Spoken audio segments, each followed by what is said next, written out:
Buenísimo. Bueno, pues estamos pues reunidas el día de hoy para la segunda sesión, ¿no? De esta clase maravillosa con nuestra queridísima, Mm, la maestra Diana Meléndez, ¿no? Que invitada de lujo. Y bueno, pues yo creo que ya es momento de comenzar. Entonces ya, queridísima Diana, ya puedes, compartir pantalla, creo. Tú me dices si se La puedo puede. compartir. Vale. Vamos a empezar con un videito muy cortito. Por favor, me avisan si se ve. Sí, sí se ve.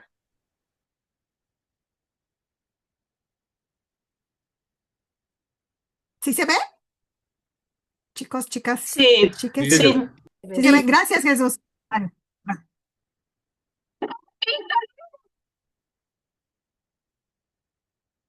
Tío, una teta gigante. ¿Qué vamos a hacer? No sé lo que tú vas a hacer, pero yo voy a ir a casa a buscar mi guante de béisbol. Mira, parece que está furiosa, el pezón se le espina. Huyamos, Víctor, vámonos. Espera un momento. Todos somos hombres. Es preciosa, preciosa.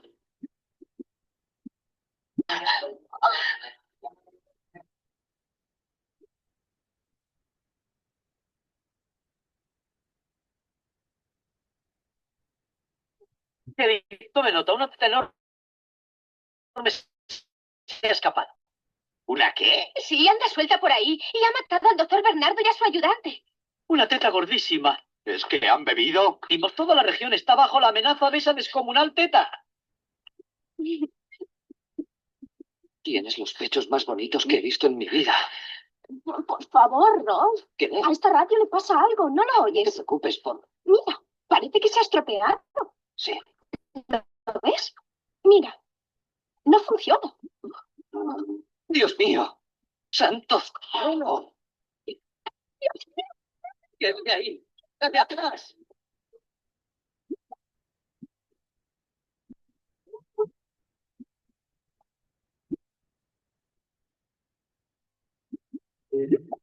Atención, atención, localicen un gran pecho de mujer. Enorme, grande como una montaña. Enorme, grande como una montaña. Cierro. Vámonos. Todo el mundo necesita leche.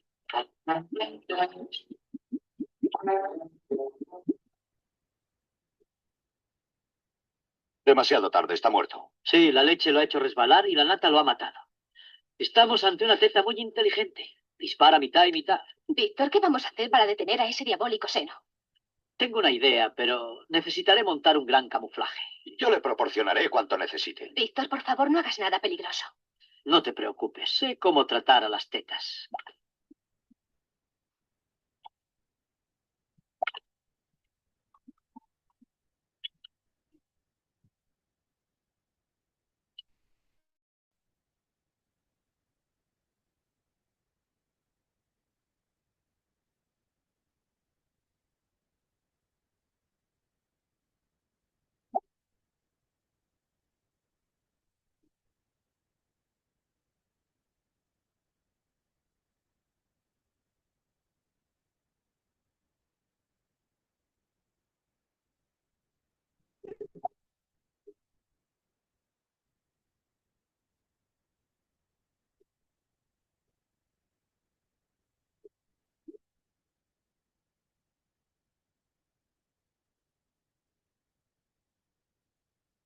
Víctor, estoy orgullosa de ti, lo has conseguido.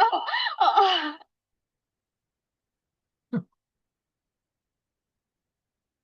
Bueno, este es un pequeño fragmento. Les digo que cuesta a veces mucho trabajo separar al autor de la obra, pero es un pequeño fragmento de la película, todo lo que usted quería saber sobre el sexo y temía preguntar, por supuesto, de Woody Allen.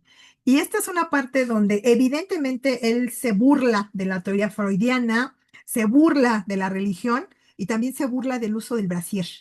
Habría que leer todo lo que dice esta pequeña escena en donde se hace una franca alusión al libro de Frankenstein, de Mary Shelley, en donde hay una criatura. De hecho, él se llama Víctor. Si escuchan todo el tiempo, la chica le está diciendo Víctor, porque bueno, hay una alusión a Víctor Frankenstein y se supone que esta teta gigantesca es la obra de un Frankenstein. Les recomiendo mucho que ustedes vuelvan, seguramente que ya leyeron el libro de Mary Shelley, que el título real del libro era el nuevo Prometeo, pero bueno, queda el libro como Frankenstein o la criatura, y de hecho la criatura es la criatura. Víctor Frankenstein es el creador de la criatura. Entonces, pero véanlo con estos lentes violetas, porque cuando Mary Shelley escribe el libro, bueno, ella no lo publica con su nombre. Ella lo tiene que publicar con el nombre de quien era su entonces su amante, porque ya no estaba casada con él, y para poder editar el libro, bueno, pues ella tiene que cambiarse el nombre. Bueno, ok. Esto es lo que nos va a dar paso a las parafilias. Ahí, platicaba el otro día con una amiga y me decía que ha de ser muy chido. Yo soy una mujer de senos grandes, siempre lo fui.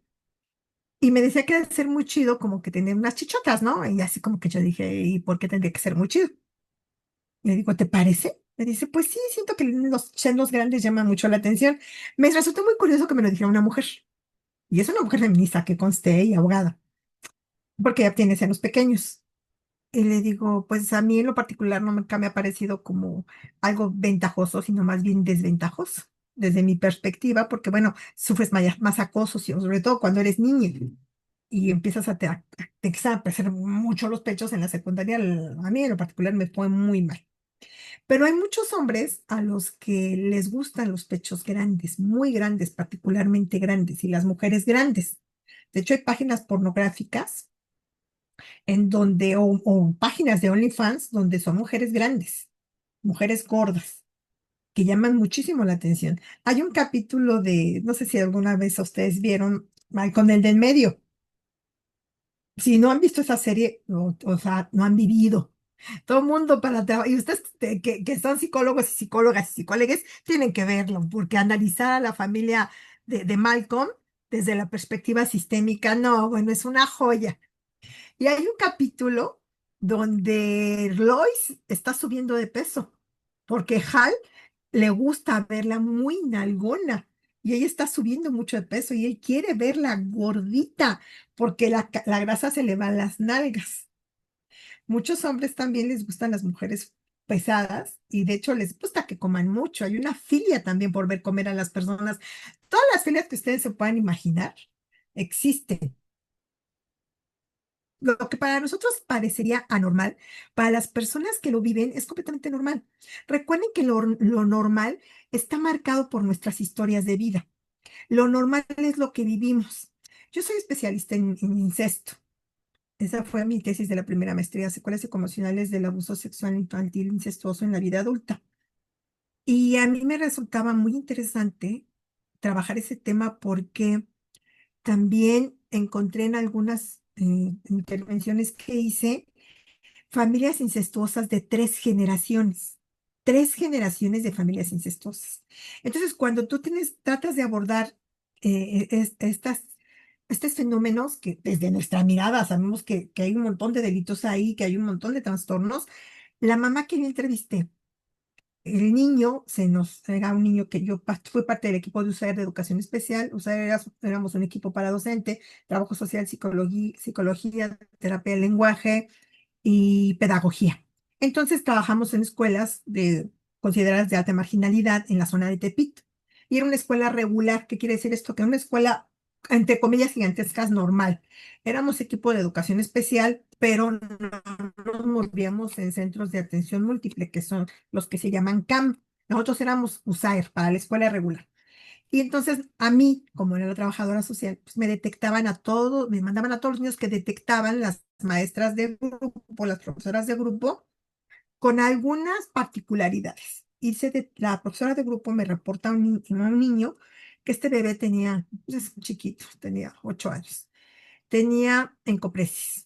Entonces, el niño, por supuesto, cero habilidades sociales, el niño no tenía lectoescritura, tenía como situaciones que sí, lo hacían un candidato para USAER. Atendemos a infancias con necesidades educativas especiales. Y entonces, con este chico, Cuando yo lo entrevisté la primera vez, la verdad es que el niño no quiso platicar conmigo, tenía completamente resistencia. Yo no, ¿para qué me traen en este salón? Yo no estoy loco, yo soy un niño normal, nada más que a veces me gana del baño, etcétera, etcétera. Como hasta la sexta ocasión que me lo llevo a nuestro salón, el niño empieza a entrar en confianza, ya después como de 10 encuentros, me dice el niño que lo único que él quería es que no le hicieran a su hermanito lo que le hacían a él. Y resulta que tenía un hermanito de 6 años. Y entonces el hermanito, ambos estaban siendo violados por el primo hermano de ellos, un chavo de 16. Por supuesto, les estoy hablando del 2000. Todas las modificaciones a la ley en casos que involucran a las escuelas en violencia sexual en ese entonces no existían. Entonces, bueno, yo le mando a llamar a la mamá y cuando le digo a la mamá que el niño tiene cupresis, que el niño tiene situaciones a nivel emocional, que me hablan claramente que hay una situación de violencia sexual y que ya inclusive me ha contado del primo, el primo X, que le hace cosas que le duelen y que le lastiman y que le sale mucha sangre por su colita, etcétera. Y la mamá me miró con cara de esta vieja está loca. Me dice, es que no entiendo qué está pasando. Pues sí, a mí me pasó lo mismo, a mis hermanas, a mis hermanos. Cuando mi mamá se enfermó, pues mi hermana era la que se acostaba con mi papá. Ella tenía completamente introyectada la normalización del incesto en todo su contexto de familia nuclear y extensa. Por ello, le resultaba difícil de entender que su hijo se estuviera quejando de algo que en el vínculo de esas familias era completamente normal, porque además era una familia extensa. En el mismo edificio, en la misma vecindad, vivían hermanos, primos de una familia extensa, bastante numerosa, y todos habían sido abusados y se habían vuelto abusadores. Entonces, la señora era muy complicado que pudiera entender lo que le estaba ocurriendo a su hijo. Por supuesto que ese caso lo perdimos cuando la señora se dio cuenta que me estaba metiendo de más, sacan al niño de la escuela y si el niño ya no está en la escuela, tú ya no tienes ninguna forma de hacer intervención. Además, si tú querías denunciar un delito de abuso sexual en esa época, lo denunciabas como un sujeto fuera del trabajo. Si yo quería hacer un tipo de denuncia, tenía que denunciar como Diana Meléndez, no como la USAER 714, no como educación especial, porque nadie me va a apoyar. Y considerando el contexto sociofamiliar, sociocultural, era muy peligroso. Pero a lo que yo voy es a que cuando nosotros hacemos intervención con este tipo de familias, vamos a encontrar que para estas personas, las cuestiones que tienen que ver con la violencia sexual están completamente normalizadas porque son parte de su construcción familiar, de su cultura inclusive. Y lo más terrible es que se formen parte de los vínculos. Entonces, para nosotras resulta de repente muy complejo hacer este tipo de abordajes porque decimos, bueno, ¿cómo es posible que no se dé cuenta? Pues porque no se dan cuenta.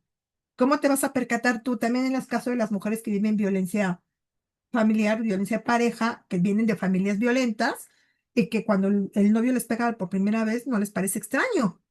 Porque dicen, pues no pasa nada, pues si mi papá le pega a mi mamá, es obvio que mi novio me tenga que pegar a mí.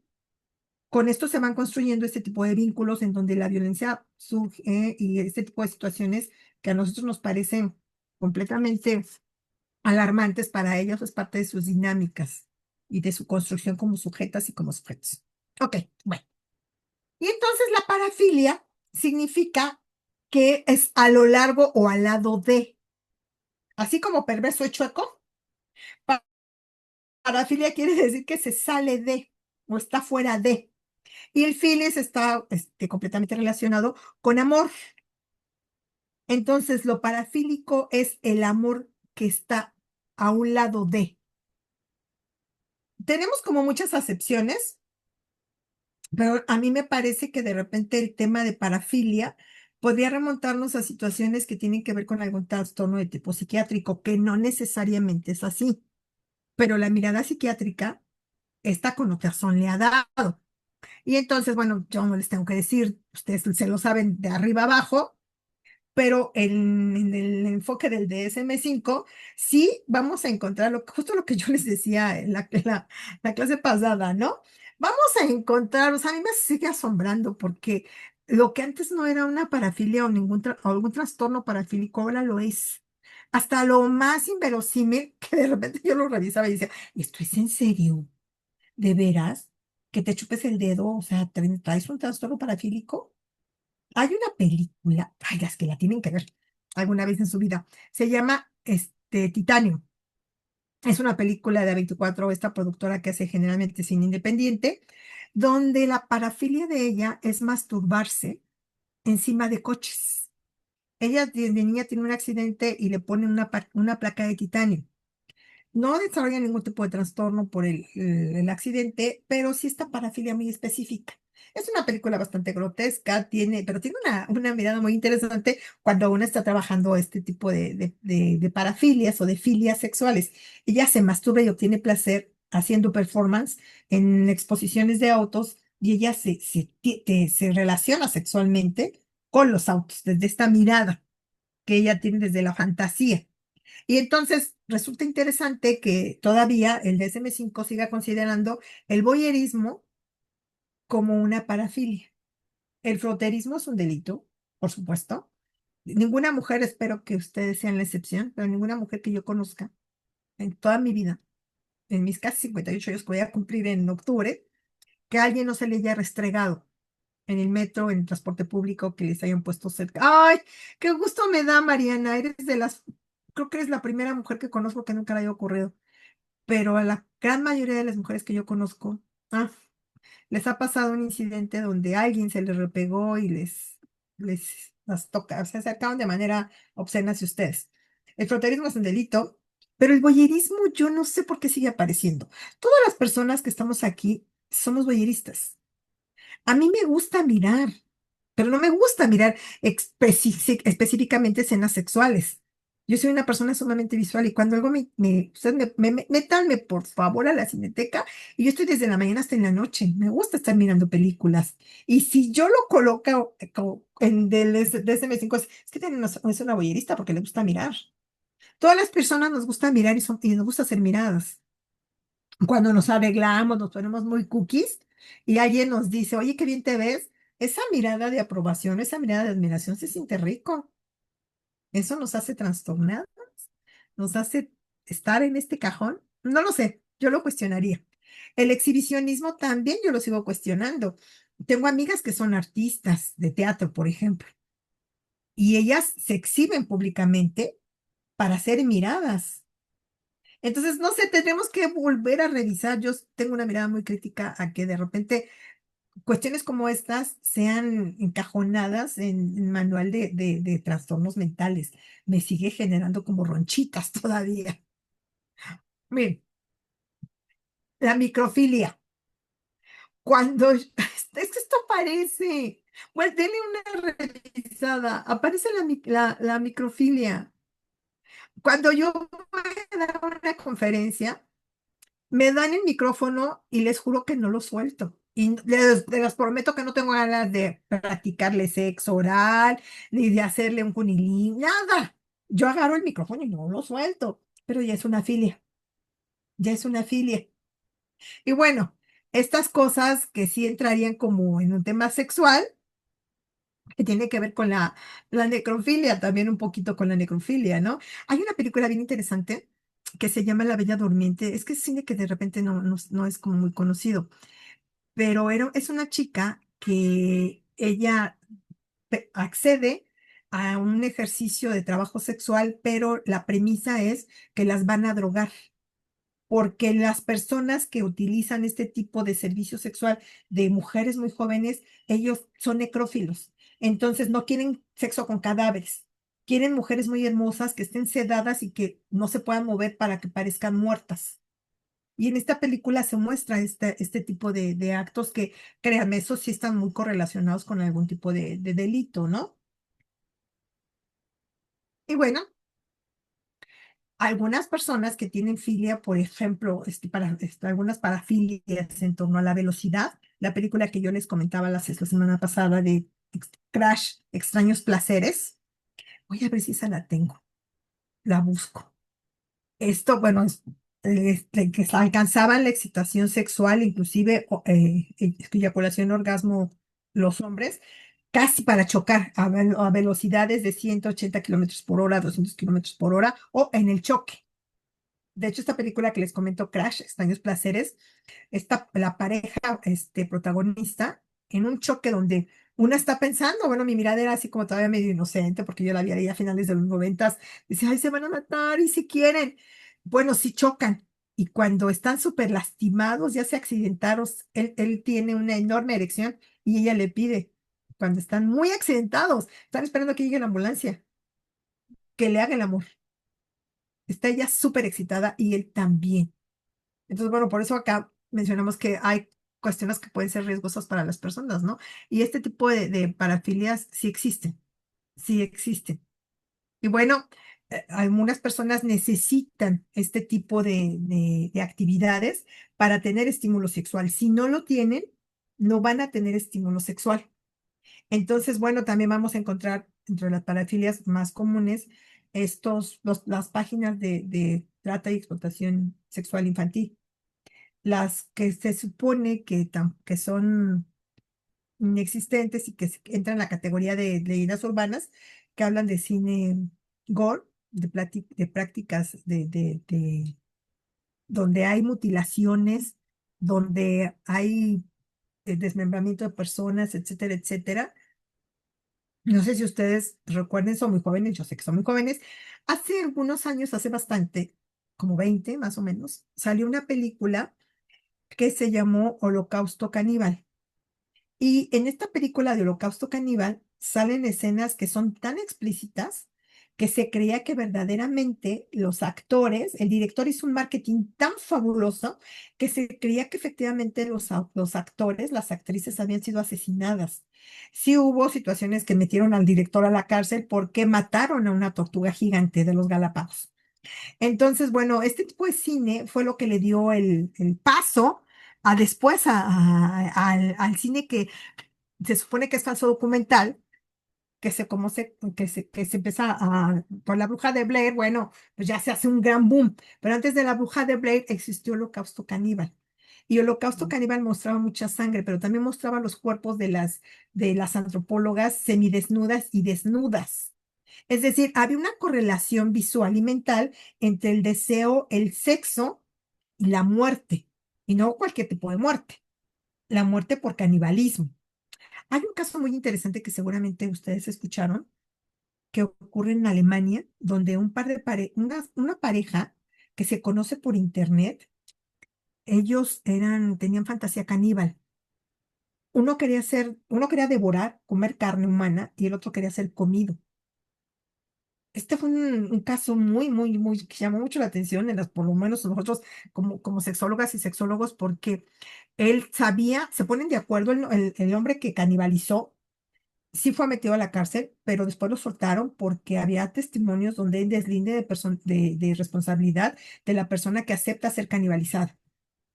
Y entonces lo primero que le dice, hay documentales sobre esto, uno de los primeros que se hicieron es tipo falso documental, El caníbal de Lutemburgo, en donde se habla de estos acuerdos que ellos tuvieron y de las charlas que tuvieron por el naciente internet para ponerse de acuerdo. Y cuando él llega, el hombre que va a ser canibalizado le dice que lo primero que quiere es que se come su pene, que le corte el pene y él quiere ver cómo se come su pene. Entonces, bueno, alguna fantasía, por supuesto que a uno de ellos lo llevó a la muerte, pero que fue consensuada. Ustedes dirán, qué locura, pero no, sí ocurrió. Y fue una práctica consensuada. El otro pues, no vivió para poder disfrutar de lo que había tanto soñado y acariciado. Por supuesto, aquí sí estamos hablando de trastornos mentales importantes, ¿no? Bueno, es en los 80s, curiosamente, cuando empieza la pandemia de VIH-Sida, que el DSM-3 reclasifica los trastornos psicosexuales. En los impulsos sexuales hay estos tres términos: impulsos sexuales y fantasías de carácter recurrente e intenso que implican objeto y actividades inusuales. Que aquí vamos, otra vez entramos en el terreno de la subjetividad, que es inusual. Que a ti, hombre heterosexual, te guste pintarte los labios, que a ti, mujer heterosexual, te gusta que te jalen los cabellos. Eso parecería inusual, dependiendo de la mirada de quien observa. Bueno, digo, hay que cuestionarlo, todo hay que cuestionarlo. También el segundo criterio es actúa de acuerdo a los impulsos o siente un marcado malestar a causa de esto. Y la tendencia se ha presentado al menos durante 6 meses. Este es el criterio para que nosotras pudiéramos considerar que hay una psicopatología sexual. Pero otra vez vamos a entrar en terreno medio pantanoso. ¿Qué está bien y qué está mal? ¿Qué es normal y qué no es normal? Recuerden las 3C: consenso, consentimiento y cuidado. Y esto es en cualquier práctica sexual. Entonces, con esta fórmula mágica, las 3Cs, consenso, consentimiento y cuidado, pues cualquier práctica sexual entre personas adultas es bien válida y no tendría por qué entrar en un criterio en donde le pongamos esta mirada psiquiátrica, esta mirada enferma, esta mirada patologizante. Ok, bueno. Seguramente ustedes escucharon hablar de Alfred Kinsey, si no les cuento el chisme. Alfred Kinsey, antes de Master y Johnson, antes de que tuviéramos los estudios sobre la respuesta sexual humana, estaba Kinsey. Kinsey era un hombre sumamente religioso porque era hijo de un pastor evangelista. Y entonces era un hombre que tenía unas enormes restricciones en torno a la sexualidad. De hecho, cuenta la leyenda urbana que él tenía 40 años y seguía permaneciendo virgen, en los términos que ustedes les puedan poner, pero no había tenido coito. Y entonces él era etólogo. Y a él, obviamente, le gustaba la observación animal, el comportamiento animal, etcétera, etcétera. Y cuando él se estaba formando, él se dio cuenta que en algunas especies animales ocurrían prácticas homosexuales. Y entonces esto le llamó mucho la atención. Y después de muchos años de observación, método científico, palitas y bolitas uno, observación, él se da cuenta que si entre los animales, inclusive entre los leones, los delfines y otras especies más grandes, él empieza a observar algunas especies de pájaros, algunas especies de insectos, y después ya se va con mamíferos, y se da cuenta que esto era algo repetitivo, algo recurrente. Y entonces Kinsey, en este afán de búsqueda de encontrar si esto verdaderamente ocurría también en los humanos, empieza a elaborar un informe que fue parte del siglo XX en dos. Existe el mundo antes de Kinsey y después de Kinsey. Kinsey hace un informe que es muy cuestionado, de hecho ahora desde otra mirada muy crítica, podríamos decir que tuvo muchos sesgos, que tuvo poco rigor académico, pero que sin embargo el informe sobre la sexualidad de Kinsey va siendo un marcaje cultural, político y social sobre qué se hacía en la cama, qué hacían los hombres norteamericanos en la cama, los que se denominaban heterosexuales. Y entonces lo que Kinsey descubre es que no había, si no se han aplicado esta encuestita, la van a encontrar en Google, la escala de Kinsey, bájenla y aplíquensela, por pura curiosidad científica, para que ustedes se den cuenta si son al 100% hetero, 100% gay, 100% hetero, lesbianas. Miren, la neta es que yo salí un 80% hetero y hasta más abajo. Entonces, de que yo no conozco a nadie que se la haya aplicado, que me diga, ay, no, yo soy 100% tal. No, espérenme tantito. Esta escala de 15 sirve para medir en verdad cuántas prácticas sexuales nos colocan en esta etiqueta social: hetero, homo, lesbi, bi, trans, etcétera, etcétera, etcétera. Y cuando está haciendo Alfred Kinsey este informe, arma todo un equipo. Él explora las prácticas de menage, las prácticas sadomasoquistas y explora todas las prácticas sexuales que ustedes se pueden imaginar. Fue muy controversial en su momento, pero él tuvo el apoyo de la Fundación Rockefeller, porque resultó muy interesante. La Fundación Rockefeller auspició y le dio los dineros para que esta investigación fuera sumamente difundida. Por supuesto que se volvió el rockstar cincuentero de la sexualidad, porque antes de 15 no se había hecho una escala y una investigación que era meramente cuantitativa.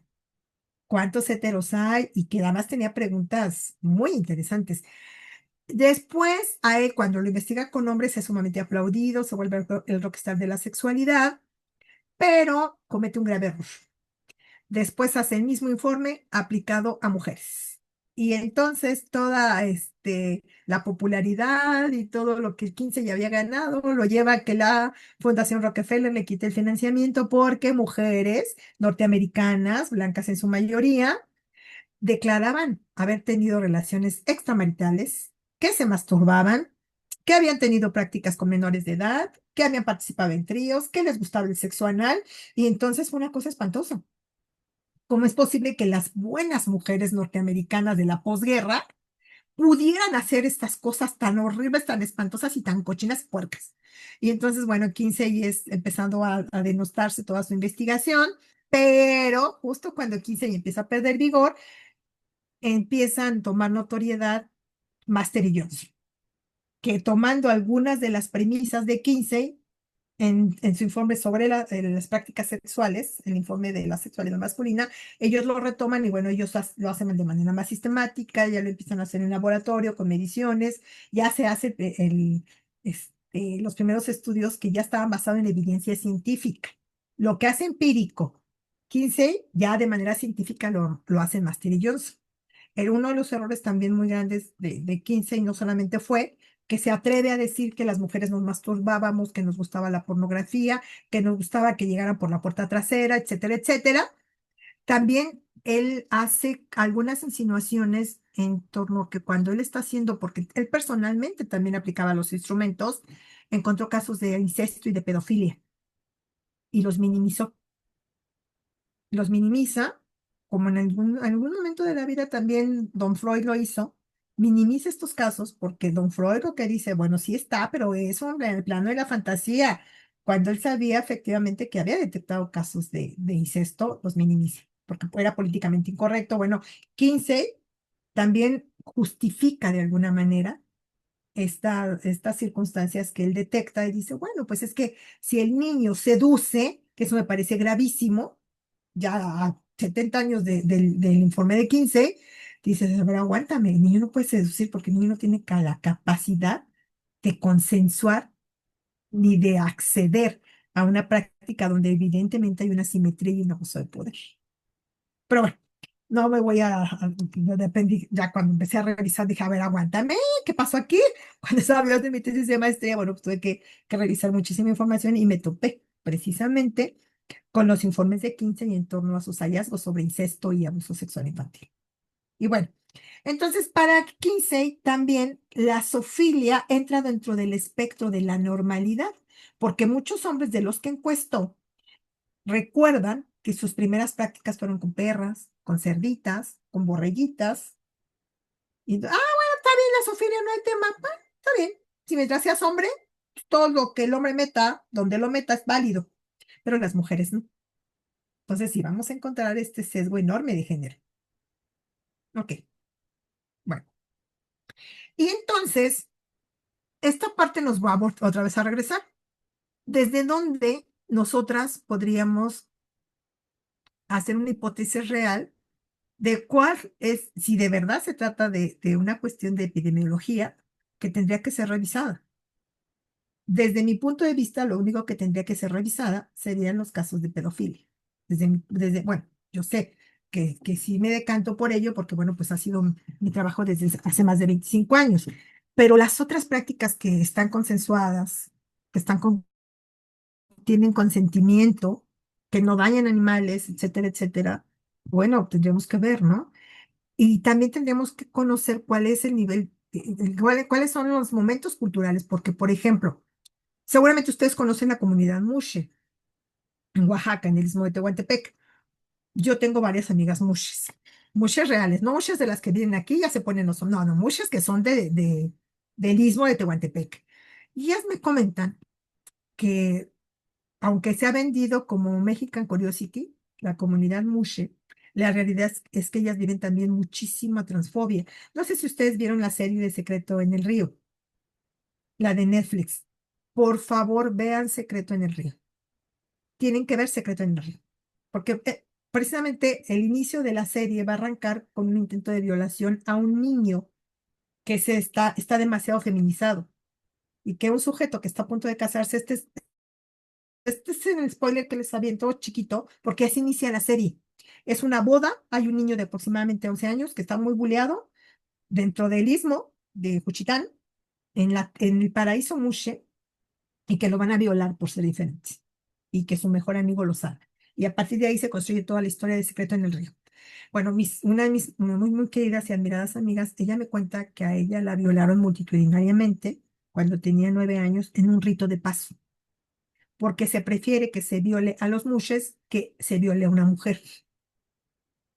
Entonces, este tipo de prácticas también tendríamos que revisarlas desde la cultura. Esto está permitido por los usos y costumbres. Ella no podía, los papás de ella no podían denunciar, porque los usos y costumbres permiten que los hombres, los adolescentes, tengan su primer encuentro sexual con una mushi, aunque sea un menor de edad.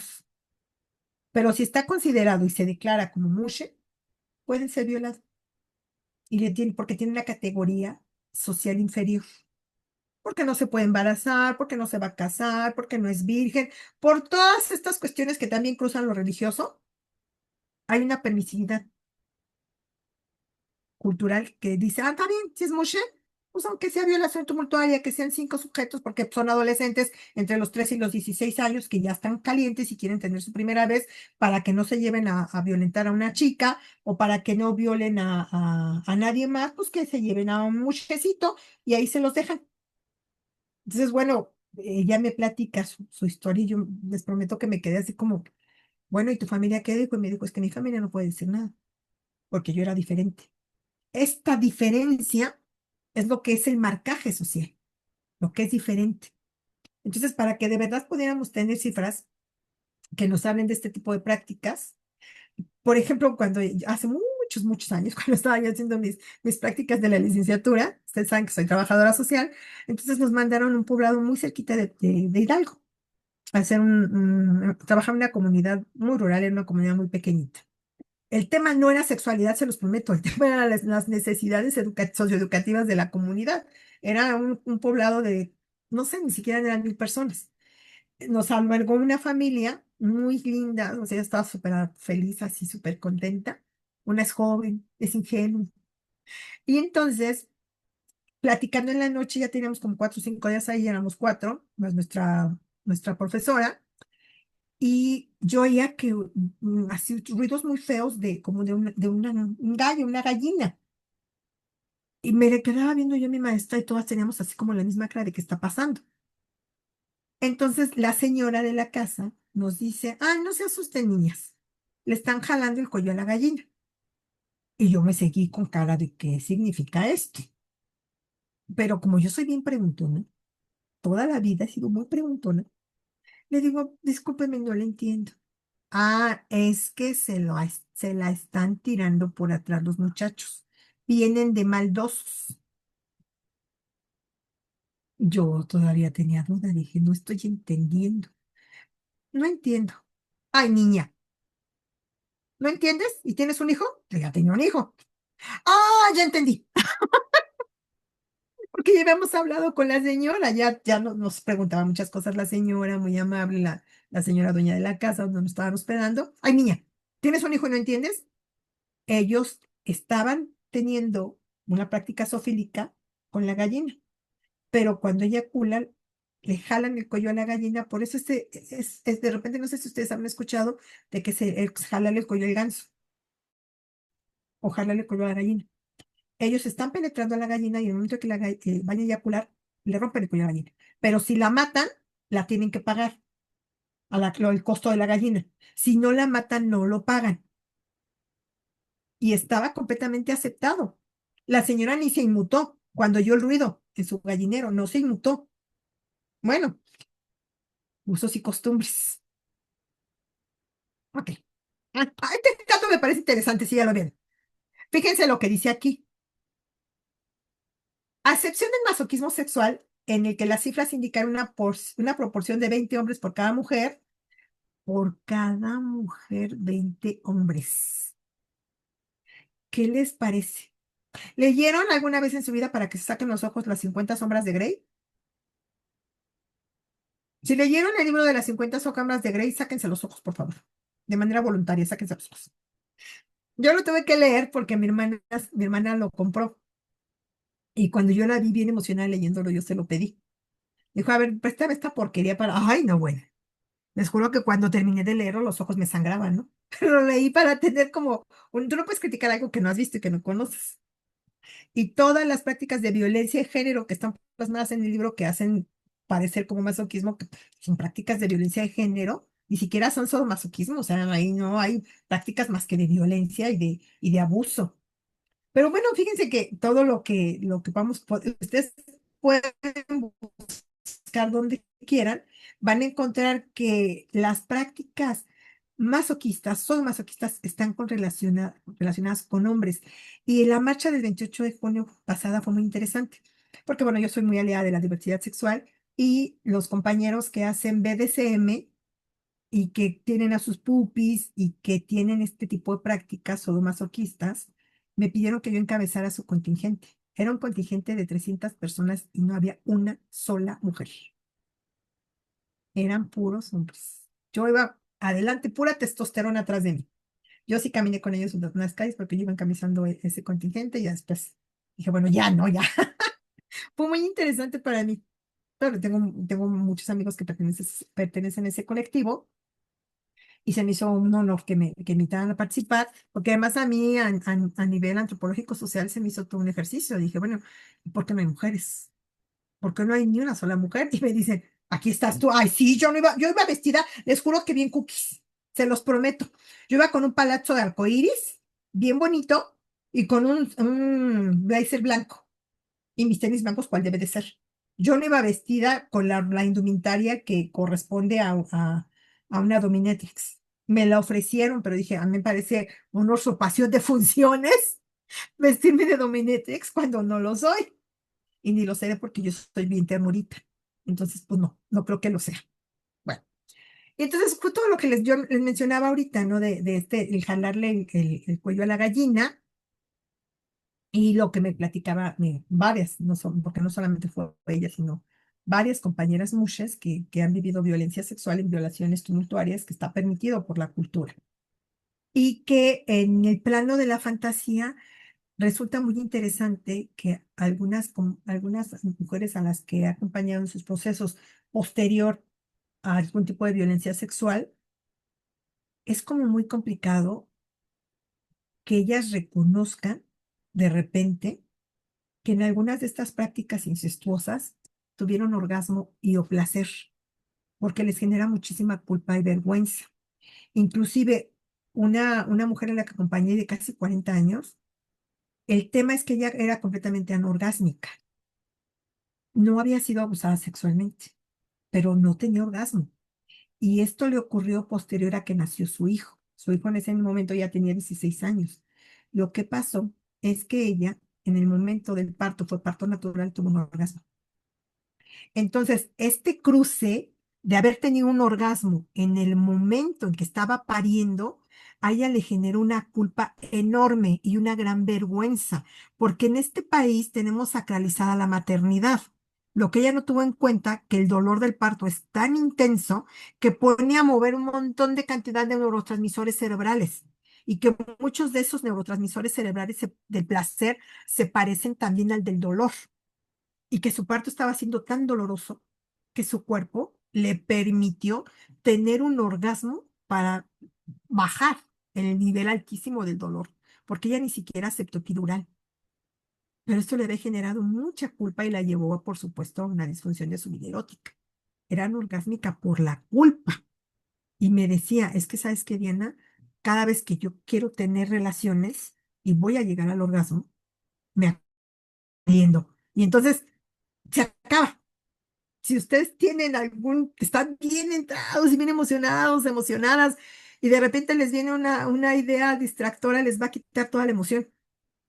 Por supuestísimo que sí. Muchas de las cuestiones que tienen que ver con los hombres, particularmente, que eyaculación precoz o eyaculación retardada o que simplemente no hay erección, es porque van a presentar un fenómeno que se llama temor al desempeño o ansiedad al desempeño. Y esto tiene que ver porque hay fantasías en torno a que, ay no, es que esta mujer me gustaba un montón, este chavo me gustaba un chorro, ¿y qué tal si ve que se me cayó la chichi? ¿Qué tal si ve que tengo celulitis? ¿Y qué tal si me ve la lonja? Y estamos pensando en mil cosas y entonces dejamos de concentrarnos en el encuentro erótico. Entonces, por supuesto que va a haber situaciones que van a obstaculizar el deseo y entonces esa fantasía te va a meter en una situación en donde el erotismo es lo menos importante.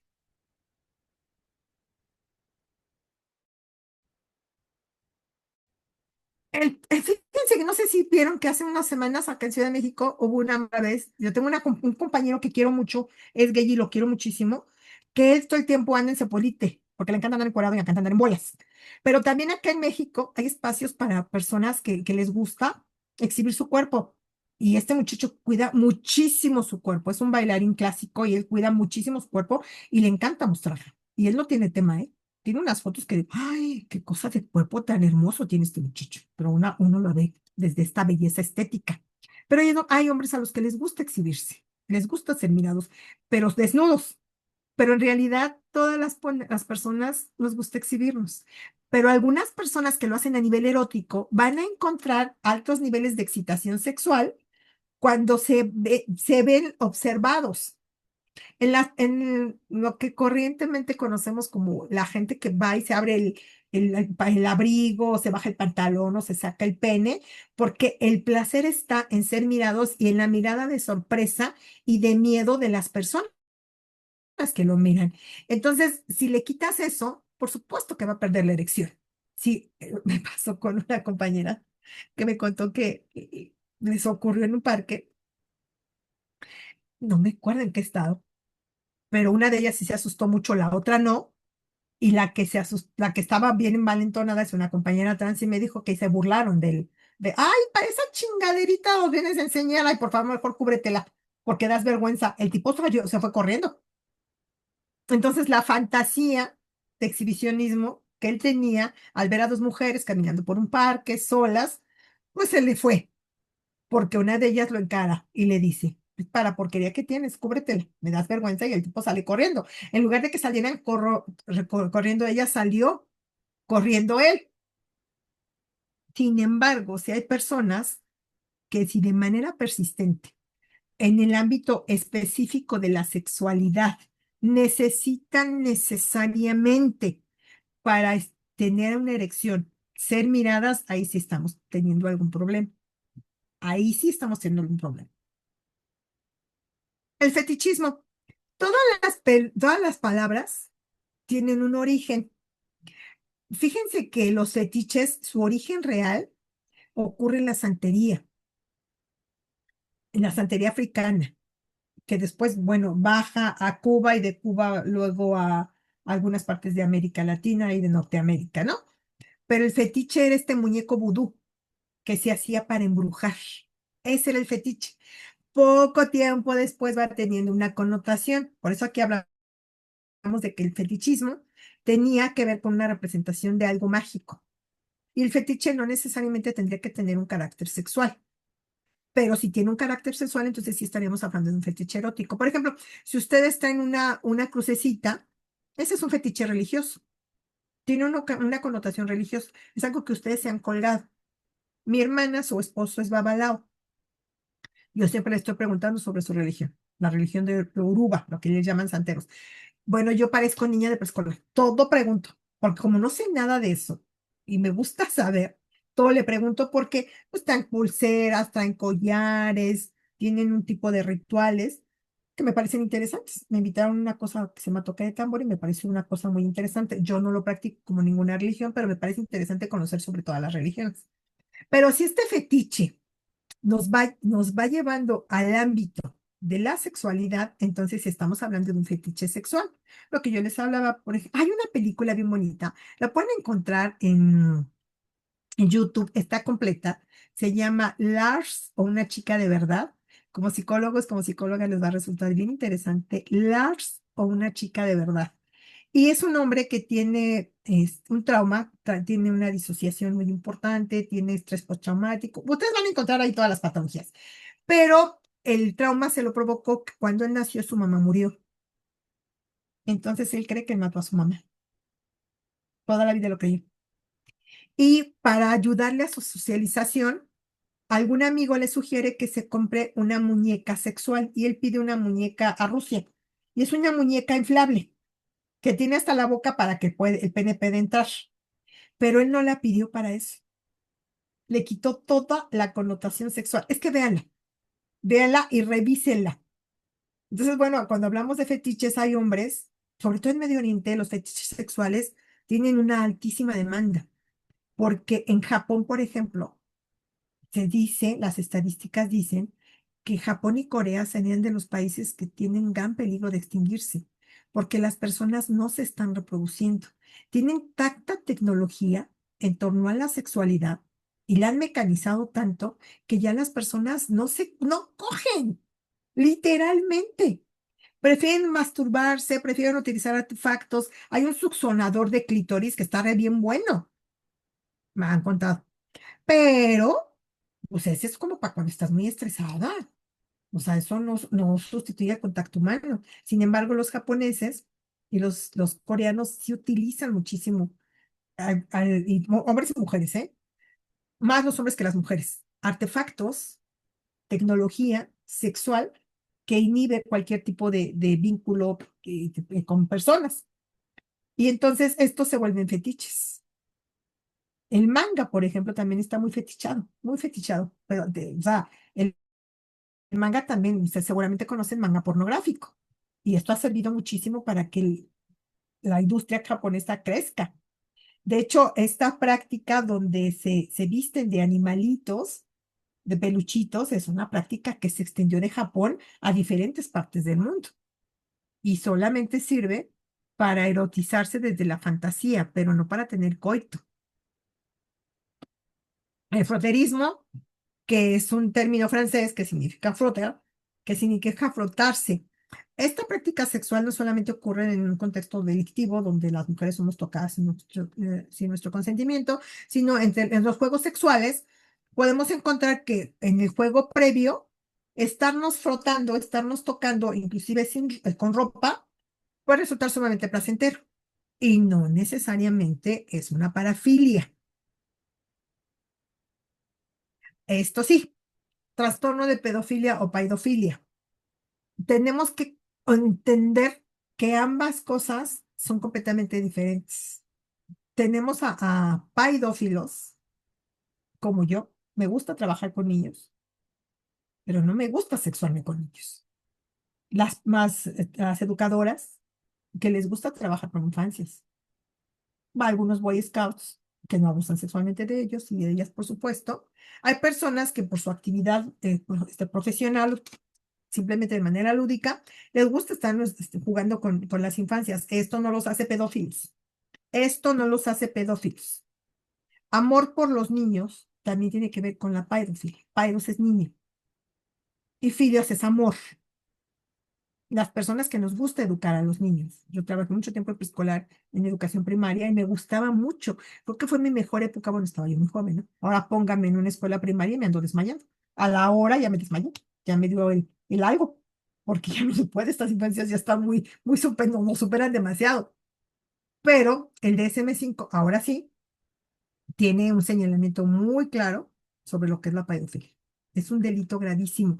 Fíjense que hace algunos años, en Alemania, se inició un programa súper interesante que después se bajó a Inglaterra y luego se quiso replicar en Colombia, pero la falta de recursos no lo permitió.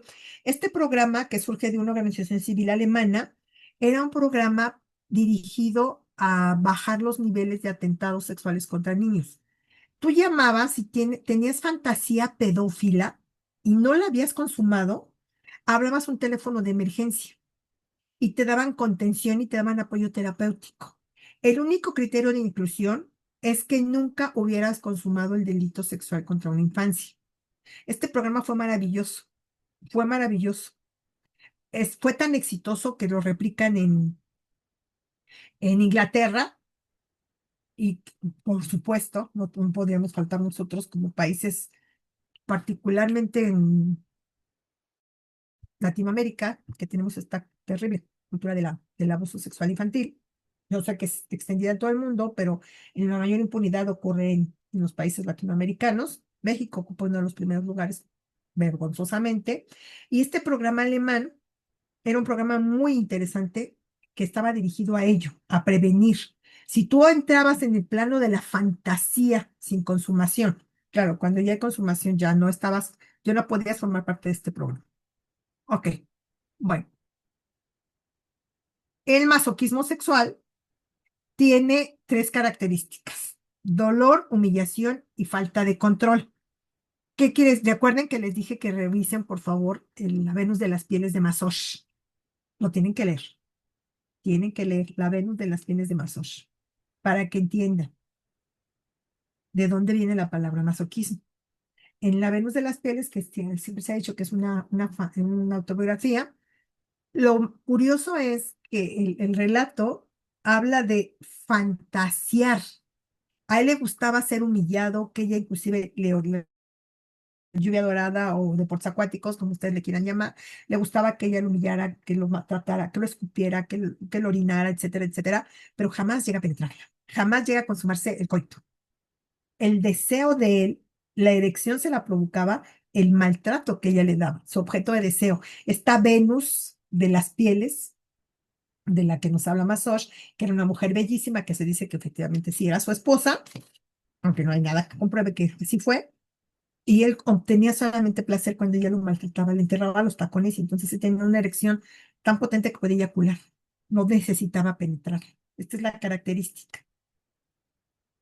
El sadismo, bueno, es este comportamiento que va en la excitación, va a venir el deseo, va a venir de provocar dolor, de ver inclusive sangre. Y es bien válido de repente que en el contexto de una relación adulta, con consentimiento, consensuada y con cuidado, si a ti te gusta que te den tus nalgadas, vale. Si te gusta que te den mordiditas, vale, pero primero se habla, tiene que haber, recuerden, consenso, consentimiento y cuidado en todas las prácticas sexuales. Si a ti te gusta hay prácticas, por ejemplo, de asfixiofilia, que son sumamente peligrosas. Los hombres o las mujeres llegan al orgasmo cuando están perdiendo la capacidad de respirar. Pueden eyacular o pueden tener un orgasmo muy intenso, pero si se va la mano se pueden morir. De hecho, este actor David Carradine, ustedes son muy jóvenes, pero en los años 70 yo era una niña y mi hermano era fan de un programa que se llamaba Kung Fu. Este programa de Kung Fu lo pueden encontrar en Google, en YouTube. Era un actor norteamericano que era un ninja, que practicaba Kung Fu y se hizo muy famoso. Era David Carradine. Y él tenía estas prácticas de asfixiofilia. Él sale en Kid Bill para que ustedes se actualicen más. Él es Bill en la de Kid Bill. Bueno, este actor estaba por filmar con Tarantino, se van a una locación y él estaba haciéndose su práctica de asfixiofilia, se le va la mano y termina asfixiándose porque no pudo soportar ya la cuerda, el peso, y lo encuentran. Hipotéticamente, lo que se dijo es que él se había suicidado, la realidad es que no, él tenía prácticas de asfixiofilia. Entonces, bueno, también se sabía que él practicaba, tenía prácticas sádicas. Y al no tener con quién, bueno, lo hacía consigo mismo. Entonces, aquí tendremos que tener como mucho cuidado. Si a ustedes les llega alguna persona que les dice que siente placer, que siente deseo por causarle dolor a nadie, que hagan una perfecta exploración para saber si estamos en el plano de la fantasía o estamos en el plano de la consumación y a qué nivel. Esta parte sí, mucho ojo cuando alguien les diga esto, ¿no? Bueno, vamos a ver lo que está bastante extendido, el trastorno parafílico coasertivo. Hay algo que yo también me he encontrado con algunas mujeres a las que he acompañado que tienen anorgasmia o tienen dispareunia, que tienen fantasía de violación. Esto es muy recurrente también. Les hablo de fantasía de violación. Todo lo que queda en el plano de la fantasía es algo que queda en este espacio de los sueños y de los deseos que no se van a realizar y que no nos interesa realizar. Por eso les llamamos fantasía. Pero las personas, las mujeres o los hombres que llegan a decirme Es que Diana, yo tengo una fantasía de que soy violada por dos hombres y entre uno de ellos es mi esposo y el otro es un hombre desconocido. Bueno, trabajamos porque tiene esta fantasía de violación, que cuando ella está teniendo coito con el marido, pues resulta que le pide que se ponga una máscara o que la sangolotee. Ella lo que quiere es tener otro tipo de prácticas, pero no quiere ser violada. Por eso queda en el plano de la fantasía y aquí se le pone trastorno parafílico asertivo. Queda en este espectro de la fantasía. Tenemos que tener mucho cuidado cuando alguien nos está hablando de esto. Escatofilia telefónica. Antes, ustedes son muy jóvenes, pero en los 80 yo les cuento que en mis adolescencias había algo que se llamaba hotline, que era carísimo de París. Hablabas por teléfono. Yo tenía una amiga que la practicaba. Y cuando yo llegué, ella te contrataba para eso. Y yo llegué a finales de los 80s, como en el 89, todavía a principios de los 90s. Y ella tenía dos niños. Ella la contrataban porque tenía una voz muy bonita, una voz muy seductora, una voz muy ronquita, una voz muy bonita. Y entonces yo llego a su casa y ella estaba con los tubos, porque en la noche tenían una boda y una mujer heterosexual casada con dos hijos, pero ella, tú llamabas a la línea hotline, que el minuto te costaba no sé cuánto, pero era muy caro, y ella le empezaba a decir al hombre, es que tienes la verga más grande, mientras estaba batiendo para hacerla, iban a llevar una gelatina. Es que tienes la verga más grande, mira, ya me la estoy imaginando. Yo ya me estoy quitando ahorita mis calzones y me estoy metiendo el dedo pensando en ti. Todas estas cosas era la escatología telefónica, decir palabras sucias. Ay, es que yo esto se los tengo que contar. Yo tenía una compañera, yo trabajé para las unidades de atención y prevención del abuso sexual, que se llamaban WABIF, que ya desaparecieron, ahora existen, pero ya no se hace ni lo que hacíamos, todo lo que hacíamos en los 2000. Y entonces tenía una compañerita muy joven, ella era una psicóloga muy jovencita, se acaba de terminar la carrera, y me dijo, oye, Elena, fíjate que tuve mi primer encuentro con X, no, no era su primer encuentro sexual, pero con el novio en ese sí. Dijo, fíjate que él me dijo, dime algo sucio, dime algo sucio. Y yo pues bien interesada y le digo, ¿y qué le dijiste? ¿Y qué le dijiste? Pañal con caca. ¿Cómo? Es que no se me ocurrió algo más cochino que decirle pañal con caca. Tenía 22 años ella. Ay, no, yo no me reí porque yo la quería mucho, pero les juro que tuve que ahogar mi risa. Le dije, no, lo que ella quiere, lo que tú no quería escuchar es que tiene la verga más grande del mundo y que te está destrozando y que él es el hombre más maravilloso y el más sabroso y el más culón. Esas son palabras sucias que quiere que se la metas de un lado a otro, todas las cosas que le tenía que decir, y mi pobrecita amiga me hacía unos ojos, ay, Diana, esto es muy feo, ¿cómo le voy a decir siquiera la palabra verga? No, ¿cómo crees? No me atrevo. Es que te está diciendo que le digas palabras puercas. Ojo, lo que se dice en el contexto de una relación íntima, si lo sacamos de contexto, puede ser algo sumamente violento. Si de repente alguien está muy excitado y te dice, eres mi puta, pero te lo dijo porque está muy excitado, vale. Pero si te lo dice fuera de la cama, ojo, ojo. Si a ti no te gustó que te lo dijera, lo esperas, por favor, no le cortes la emoción.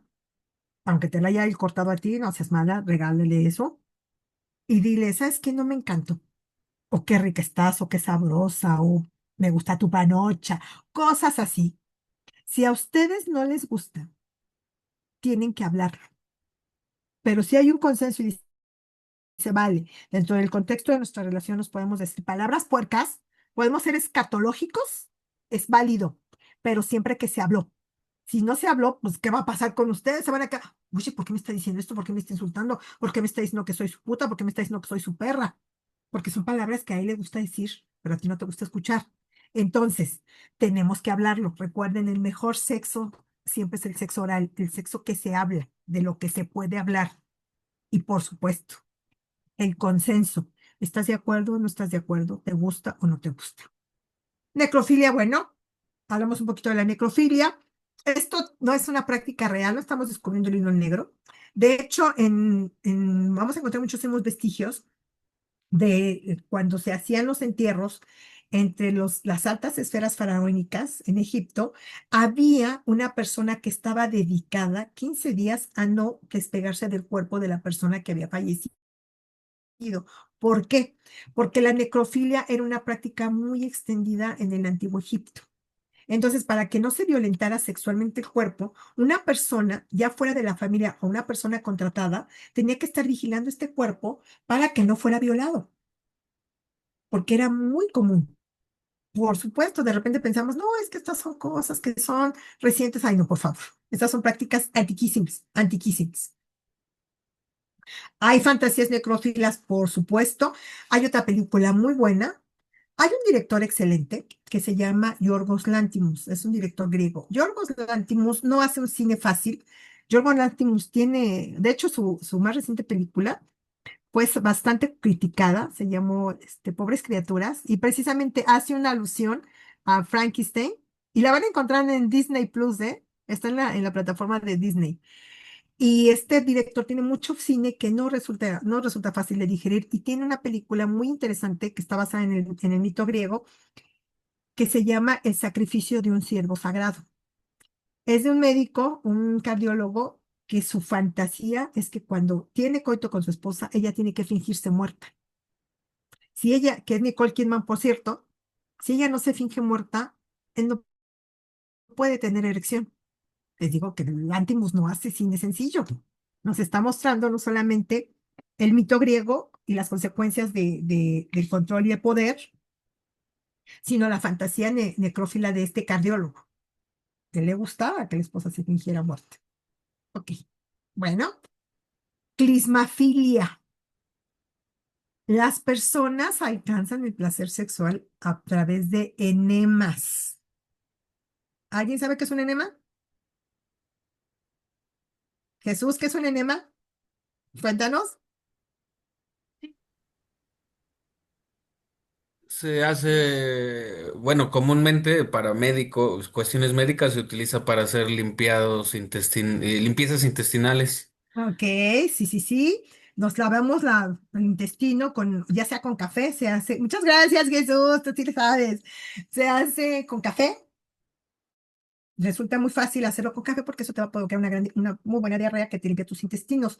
Pero no solamente se hace por cuestiones médicas. Algunos compañeros gays suelen hacerlo bastante regularidad antes de Separación tener anal. relaciones penetrativas con sus parejas, Ujú. para evitar cosas, ¿no? Pues saben que luego pues, hay cosas que pueden pasar. Pero no es o sea, se le da pues esta connotación parafílica. Clismafilia son los enemas. Coprofilia, sí hay personas que les gustan las heces. Sí las hay. Sí las hay, con toda la carga que tiene que ver esto para la salud de las personas. Hay una película es icónica de los años 70, que hay una escena, ustedes son muy jóvenes, les digo que por eso luego siento feo que sean tan jóvenes, porque muchas cosas no las han visto, pero las tienen que ver, por favor. Hay una película que se llama Pink Flamingos. Había una persona transvesti, Divine, una cantante gordita, era una persona con obesidad mórbida, muy exitosa en los años 70. Y entonces, al ver, era un personaje muy paradigmático. Divine era cantante, era artista, era transformista, bueno. Su primera y única película se llamó Pink Flamingos y fue una película sumamente censurada, porque en su época fue muy censurada la película, porque muestra una escena donde Divine está comiendo popó de perro. Y es real. Todo lo que ustedes ven en esa película, si la pueden encontrar, ustedes son muy jóvenes, en cualquier plataforma piratita buena, la pueden encontrar. Y todas las escenas que ustedes ven ahí son reales. Están compitiendo Divine con una pareja para quién es la más sucia, la más puerca. Y Divine no puede quedarse atrás. Ese es todo el argumento de la película. Y entonces resulta muy divertida, aunque sí un poquito escatológica, sí, ¿de acuerdo? Yo la escena de la popó dije, ay, por favor. Pero es real. Esa popó es real y lo que come Divine es real.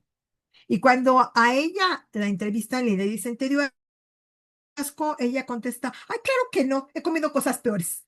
Entonces, sería muy interesante que la pudieran revisar porque, bueno, pues les daría como todo el contexto, ¿no? De las parafilias. Urolofilia. Es una manera muy elegante, muy bonita de hablar que a los hombres, a las mujeres, les gusta que les orinen en la cara.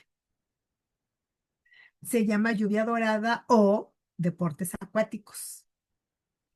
En la cultura BDSM, todos los hombres, sobre todo los Master Usus, que son Master Usus, son los que tienen una jerarquía muy alta. Recuerden que en la cultura BDSM el poder es lo que sustenta estos colectivos. Y entonces cada uno de los sujetos que la practican traen unos colores, unos pañuelos cortaditos, que son de diferentes colores.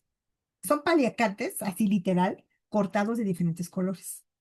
El amarillo implica, cuando ustedes, si por curiosidad, van a cabaretito o algún bar gay y ven a una persona que trae inclusive un pantalón de mezclilla y trae los pañuelitos, es una persona que practica BDSM. Y si trae el amarillo es que le gusta que le orinen u orinar. Esta cultura es muy extendida, pero ¿qué creen? Que no nada más ocurre en la comunidad gay. Estas prácticas se dan también en la heterosexualidad. Otra vez vamos a tener que separar al artista de su obra. Pero el otro pedófilo, Polanski, también tiene una película que se llama Lunas de Hiel. Esta película también fue muy polémica en su época porque podíamos tener la clase completa con esta película. Y lo curioso de todo esto es que la actriz principal a la que le pone a hacer todas estas prácticas era su esposa en la vida real. Una francesa, cuando él abusa sexualmente del adolescente en Estados Unidos, que la viola y se huye para Francia, que sigue en Francia, por cierto, porque si regresa aquí, no, todavía lo pueden detener, regresa a América, de los Estados Unidos lo pueden detener. Él se casa con esta mujer francesa, la vuelve su musa, y en esta película de Lunas de Hiel, él está poniendo a ella a hacer todas estas prácticas. Y se ve muy claramente una práctica donde Manuel Singer, la esposa de Polanski, le orina a Peter Coyote, que en la historia es su esposo, porque a él le gusta que él le orine la cara. Entonces, bueno, ahí vamos desmitificando un poquito que son prácticas que solamente ocurren con las personas de la diversidad sexual, jamás en la vida. Todas las prácticas sexuales van a ocurrir en todos los espacios. Por eso se llaman prácticas, porque son prácticas sexuales que tienen las personas porque son sexuadas, no por su orientación, no por su expresión de género, no, no, no. Esto ocurre en cualquier persona sexual. Y esto, bueno, todos somos humanos, todos somos sexuados. Ok. Y esta sí me resultó muy interesante, que es el infantilismo, pero esta fantasía es muy recurrente en hombres, por cierto. Acabo de escuchar una entrevista muy, muy interesante donde Cristian Castro reconoce que a él le gusta dormirse bebiendo mamila. Me resultó muy, muy interesante porque, bueno, ustedes son psicólogos, ¿no? Ustedes saben muchísimo más que yo de esto, pero él, cuando le han hecho entrevistas, él está hablando de un abandono, obviamente al ser el hijo de Verónica Castro, por supuesto no tuvo una vida fácil, pero a él le gusta muchas veces ser tratado como un niño y él no tiene tema en decirlo. Y hay algunas filias que están documentadas en donde los hombres se visten como si fueran bebés. Están en una cuna y les gusta que llegue una mujer que va a asemejar a su mamá, que no los va a sexualizar. El placer sexual lo obtienen al vestirse de bebés, estar en una cuna adaptada que ellos se mandaron a hacer, por cierto, y que los traten como bebés. Ya me dirán ustedes qué psicopatología encuentran ahí. Ok, bueno, aquí sí existe misofilia, sí, por la atracción sexual por la ropa sucia. Pues sí, a mucha gente le puede gustar, pero pues ya tenemos que estar ahí como, pues como metidos en que es una filia, ¿no? ¿Qué nos importa? ¿Por qué lo categorizamos? ¿Qué nos hace categorizar cada práctica sexual? ¿Por qué? ¿Cuál es nuestra necesidad de controlar lo que las personas hacen con sus cuerpos? ¿Hacia dónde va? Vigilar y castigar, ¿no? Por supuesto, por supuesto. El oler la ropa sucia, los misófilos, no sé qué actriz mexicana, les juro que se me escapa el nombre, que descubrió el hilo negro, ella pensó, porque resulta que empezó a vender sus calzones sucios. no sé qué actriz de estas que no son muy populares, ay, no recuerdo el nombre, pero ella hizo un gran negocio vendiendo sus calzones, sus tanguitas, se las vendía, tenía su página de OnlyFans y le empezaron a pedir un poquito de su olor y entonces ella hizo un gran negocio vendiendo por paquete su ropa interior usada. Hay muchos, recuerden que también las personas bioquímicamente estamos cargados y cargadas de feromonas. Y hay olores que nos van a atraer muchísimo y olores que definitivamente vamos a repeler. Y esto tampoco tendría por qué ser una parafilia. Pero nuestro afán de categorizarlo todo, de medicalizarlo todo, bueno, pues vamos a encontrar, lo vamos a encontrar. ¿Ok? Bueno, gerontofilia, una práctica que ocurre, pero fíjense que también aquí hay un sesgo de género bien interesante, porque cuando en un hombre es aplaudido, es reconocido y sí se critica un poco a Leonardo DiCaprio, porque pues, una vez que la novia cumplió 25 años, ya las bota, y una más joven, pero se le critica poco. O sea, sí se menciona, pero ahí como por encimita, ¿no? Pero cuidado y una mujer, sobre todo conocida, reconocida, simplemente el caso de Susana Zabaleta, ¿no? Cómo ha sido criticada porque está con un hombre que le lleva casi 30 años, y ay, no, no, o sea, la terminología es cougar, ¿no? Cazadora. Es una felina que anda en casa, pero el hombre no. Entonces, bueno, la gerontofilia también tiene que tener una categoría y para las mujeres en particular, pues, esta categoría es completamente estigmatizante, bastante estigmatizante. Iconofilia, gusto por ver figuras gráficas como fotos. No tiene que tener un carácter sexual, pero lo tiene, pero lo tiene. Yo me gusta mucho tomarle fotos a mi familia, porque me parece que las fotos se vuelven una memoria histórica. Me gusta mucho. Yo tengo una cantidad enorme de memorias ahora llenas de fotos. Tengo un montón de álbumes de fotos de cuando mi hijo estaba chiquito y así. Son mis memorias, es mi historia de mi vida. Entonces yo soy iconofílica y no tiene un carácter sexual. El intercambio de parejas, por supuesto, sí tiene un carácter sexual. Vaya que sí, pero recuerden, siempre tiene que ser con consentimiento. Siempre. Y hay hombres a los que les gusta ver a sus mujeres tener relaciones sexuales con otros hombres. Eso también es real, no es mitología. Y pagan. Tengo compañeras, yo les comenté que ya tengo algún tiempecito acompañando en algunos procesos a compañeras trabajadoras sexuales mayores de 60 años. En un lugar maravilloso, busquen su página, por favor. Ellas se llaman Brigada Callejera y tienen un trabajo extraordinario y me platican cosas que, bueno, yo digo, en toda mi vida, tendría yo que tener 3 vidas estudiando para saber todo lo que ellas saben. Me platican que no, ellas cuando tienen algunos clientes que solamente les pagan por verlas tener relaciones con otras personas. Entonces, le pagan al que va a tener relaciones, pero también le pagan a ella. Y no son parejas fijas, ¿no? Pero tenemos parejas fijas que sí van a y que lo hacen de manera muy discreta, pero en México hay clubs completitos, muy elitistas, muy caros, en donde esta práctica es común. No son underground, pero son sumamente exclusivos. Logofilia, placer por leer textos de cualquier tipo.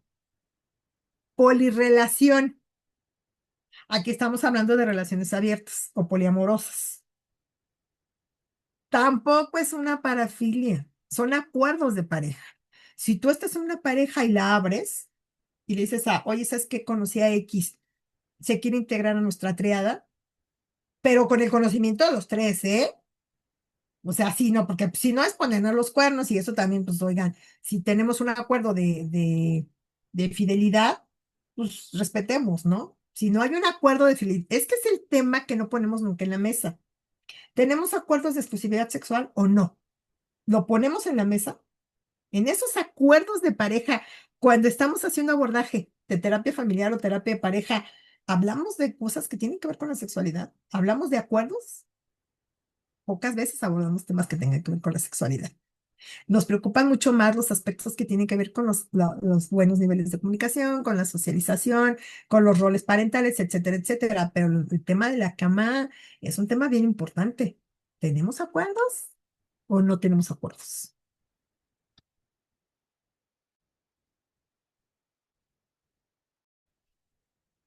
coprofilia, esto ya lo habíamos visto, ¿no? Y es real, pues, es real.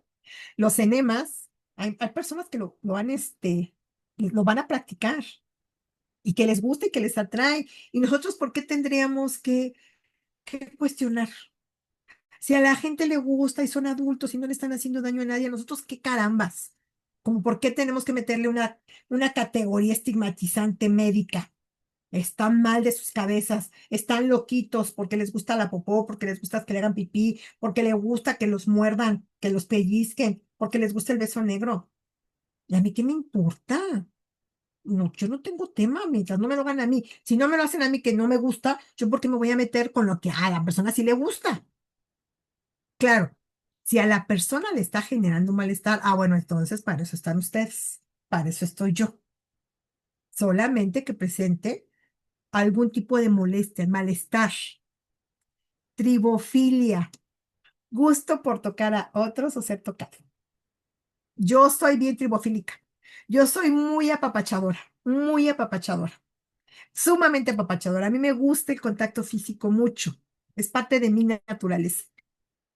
Fíjense que cuando tuve la oportunidad de hacer un viaje maravilloso a Nueva Zelanda, son muchas horas de viaje. Entonces son casi 16 horas. Entonces ya se imaginarán que ya después de la hora 10 yo ya iba como me estoy muriendo, ¿no? Ya era un fantasmín. Y entonces la línea aérea de Nueva Zelanda son mujeres preciosas, altísimas, yo mido unos 50. Y entonces yo me puse muy mal, para mi buena suerte íbamos en un Boeing y ya saben que los Boeing vas en medio y entonces son 4 lugares. Yo tuve una suerte fantástica porque yo iba sola en ese lugar. Mi amiga con la que iba ya se quiso, como había espacios, le preguntamos a la señorita sobrecargo si nos podíamos cambiar.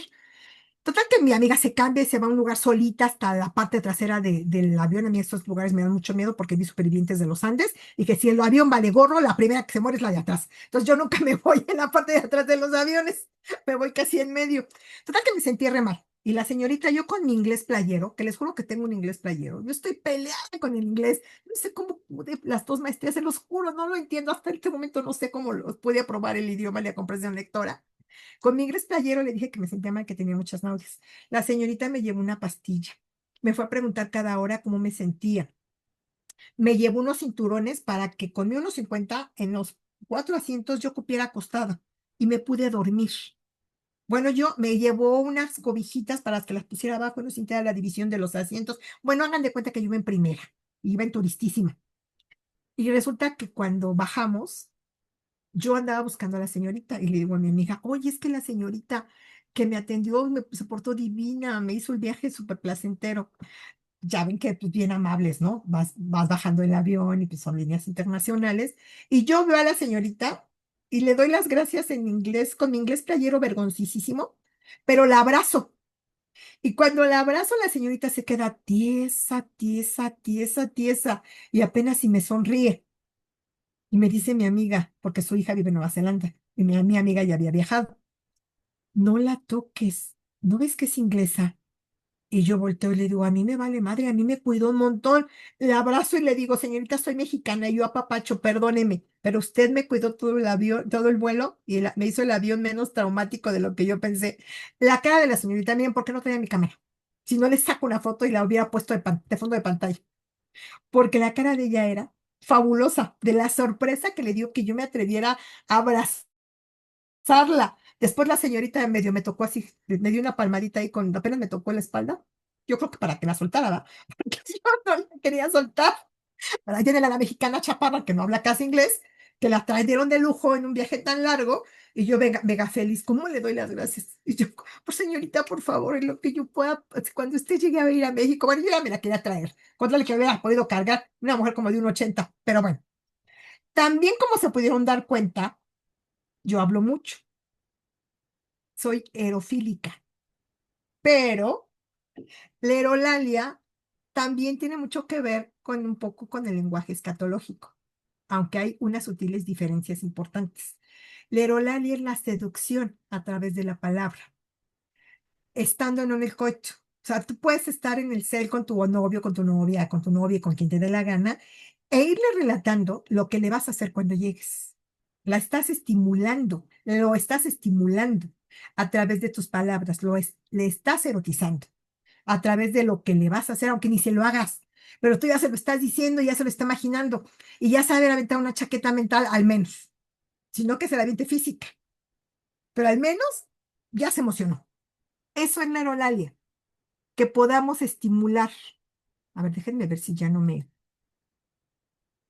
pasmo con mi video,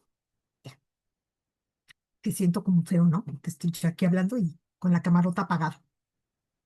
Ok, bueno. Ay, miren, vamos a encontrar tantas como personas en el mundo. Eufilia. Buenas noticias que incitan al sexo. Oigan, es que eso sí. O sea, cuando tenemos una buena noticia que compartir, ¡ay, qué mejor forma! Con una muy buena revolcada. Sí, cómo no, celebremos. Celebremos con una buena revolcada. ¿Por qué no? ¿Por qué no? Mecanofilia. Pasión sexual por los autos. La película que les comentaba. Misofilia. Cuando la ropa sucia es erótica. Échense esa.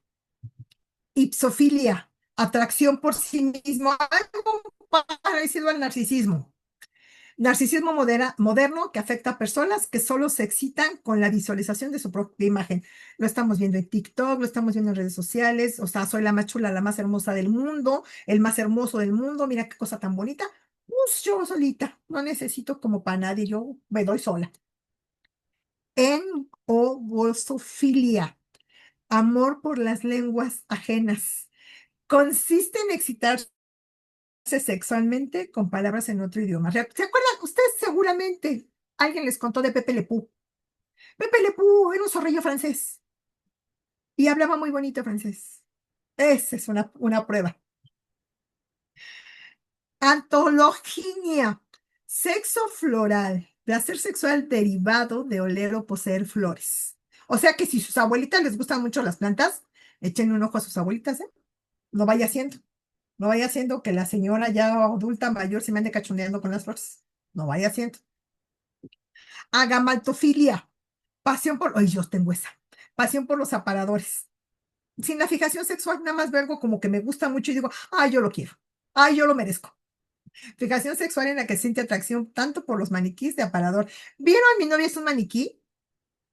Es una película ochentera. Véanla, por favor. Mi novio es un maniquí. Es un chavo que se dedica a hacer la estética de los maniquís en un gran centro comercial y de repente un maniquí vuelve a la vida y se vuelve su novia. Ay, la tienen que ver. Es una ñoñez bien bonita, pero nos va a mostrar esta particular parafilia, acrotomofilia. La persona se siente sexualmente estimulada al estar en contacto con personas que han sufrido una amputación. La película que yo les platicaba de Crash, Extraños Placeres. Esta es la cultura que surge en Medio Oriente y que, bueno, baja y se vuelve toda una subcultura en países de habla hispana, que se vuelven atractivos sexualmente porque se disfrazan de perritos. El tema es que tiene que haber un disfraz. No se trata de tener sexo con perros, no se trata de prácticas zoofílicas, de ninguna manera. La estimulación erótica parte de sentir el peluche, de vivirse y ser tratado desde la fantasía o desde la práctica como un perrito de peluche. ¿Cómo ven? Y bueno, nosotros tendríamos que tener una mirada muy crítica a lo que son las parafilias. ¿Hasta dónde sí y hasta dónde no? ¿Hasta dónde yo me tendría que poner a darle un diagnóstico psicológico, psiquiátrico, hasta neuropatológico a una persona por sus prácticas sexuales? ¿De qué depende? Por supuesto, también van a estar cruzados mis propios miedos, mis propios estigmas, mis propias fobias, mis propios tabúes. Si llega una consultante, un consultante que me está relatando algunos sueños muy sexuados o que me está relatando cosas que tienen que ver con lo que yo considero anormal, inmoral o poco decente, por supuesto que mi visión va a ser completamente sesgada y no estoy mirando con objetividad. Y entonces, si esta persona trae una ideación de culpa, de vergüenza y de estigma, se la voy a reforzar más, porque le estoy dando mi punto de vista individual, no profesional. Entonces nosotras tenemos que tener muchísimo cuidado cómo estamos mirando nuestra propia sexualidad, porque nuestra mirada sexual, por supuesto, que no la vamos a separar de nuestra mirada profesional. Vamos a dar muchísimos de nuestros criterios correlacionados con nuestras propias historias, porque por muy profesionales que seamos, vamos a tener sesgos y eso tenemos que observarlo siempre. ¿En dónde están mis sesgos? Particularmente en temas que tienen que ver con la sexualidad. Bueno, ya son 8:40. Fausto, querido, tú me dices, ¿seguimos? Yo creo que sería bueno en este momento como pues abordar si hay alguna duda, pregunta, comentario antes de que pues ahora sí que yo robe el micrófono y otra vez más bien te empiece a interrogar de mis dudas. Pero a ver, ¿qué dicen las los les?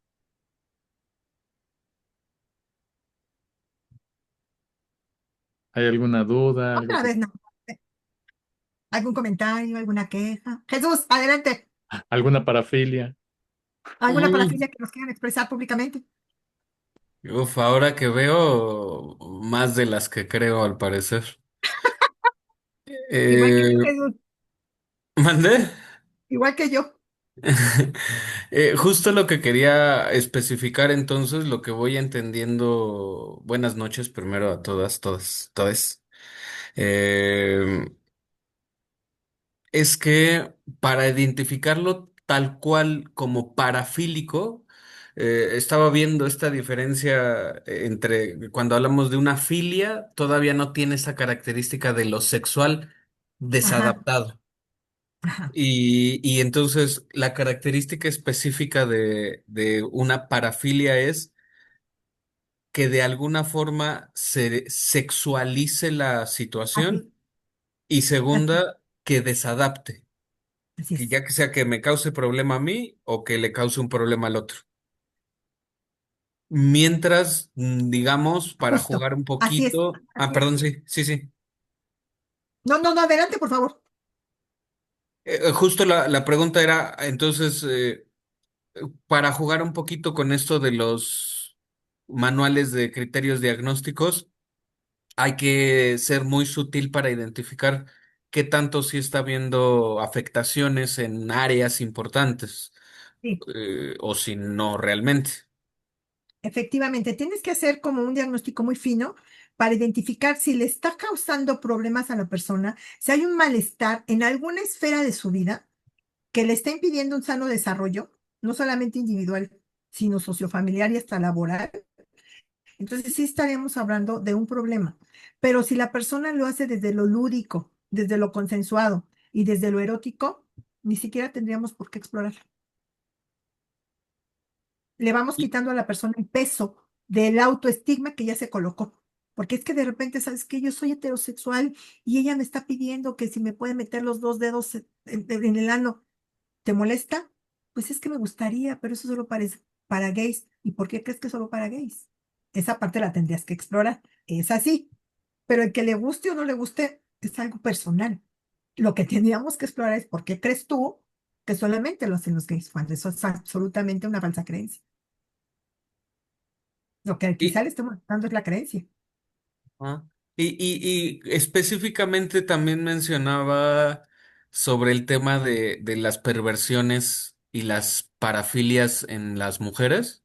Sí, Eh, y bueno, por lo que yo estoy escuchando, también pensando un poquito también en lo que he podido llegar a estudiar un poco del tema, yo apostaría, no sé usted, a que esto, más que un tema de cuestiones de que las mujeres no deseen estas prácticas ajenas a lo normal, es más bien que está muy censurado su estudio y muy censurada su práctica, sí. me imagino. Y estás completamente en lo cierto, querido Jesús. Hay muchísimos sesgos. que nos obstaculizan la investigación, porque como son temas que están sumamente masculinizados, ustedes sí pueden, nosotras no, porque salimos de este espacio de poder. Recuerden que en un binarismo sexual, nosotras estamos en un escalón por debajo de ustedes. Hay una escala de poder. Y no es, ni siquiera podemos nosotras hablar que tenemos poder cuando no tenemos libertad sexual. Entonces, la libertad sexual es la primera forma de libertad que existe en el mundo. Y justamente las mujeres no tenemos todavía acceso a esta libertad. Aunque tengamos estas prácticas, poco lo vamos a reconocer. Yo tengo una amiga que es dominatrix, pero lo hace completamente en la clandestinidad. Absolutamente en la clandestinidad. Y es una mujer de 50 años, porque además el peso social es muy fuerte. Ok, muchas gracias, Jesús. Adelante, Leti, por favor. Buenas noches. Y muchas gracias por el tema. La verdad está muy extenso. Entiendo que por cuestiones de tiempo, pues tenemos que abarcar mucho en poco. Es un tema que Sí. me interesa mucho porque yo trabajo trauma.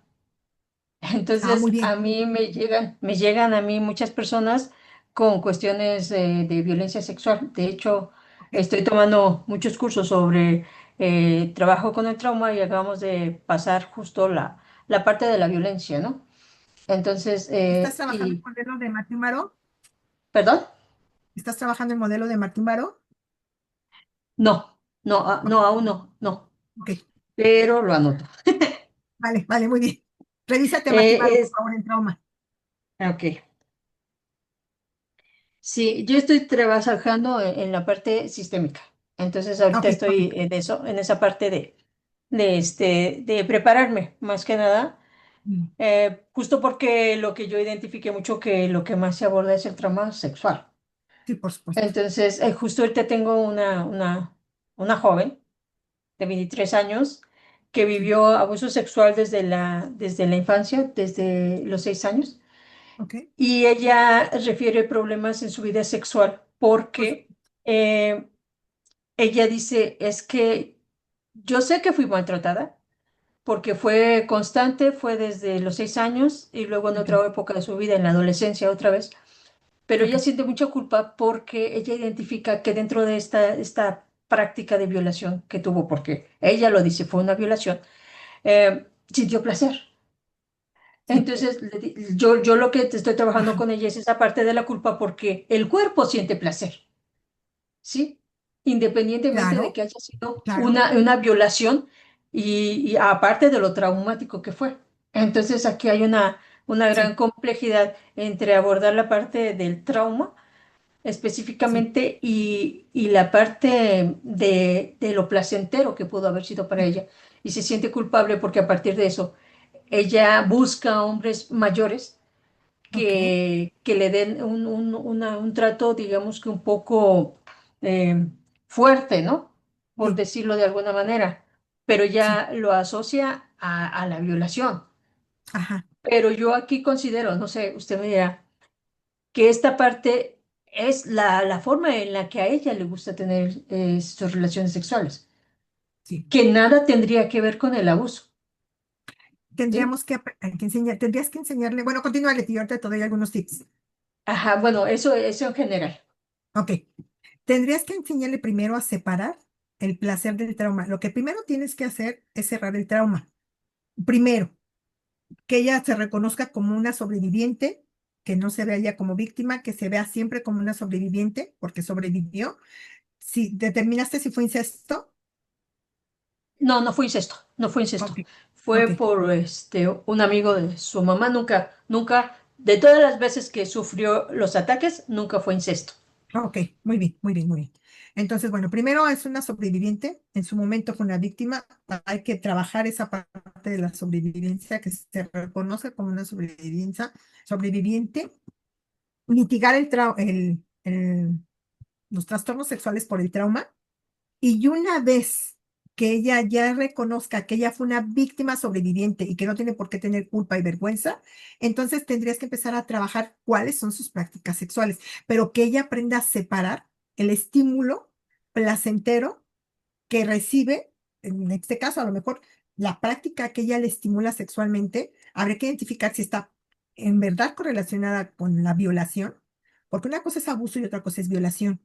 Son Ujú. fenómenos diferentes. En el Sí, sí, abuso claro.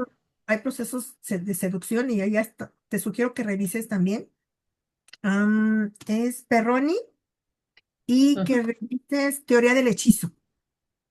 En la teoría del hechizo, lo que vas a encontrar es que hay una suerte de enamoramiento de tipo romántico entre la receptora de la violencia sexual y el agresor, Ujú. dependiendo de cuánto tiempo Sí, duró. Si era evidentemente era una persona cercana a ella porque era un amigo de la familia, entonces no era un desconocido.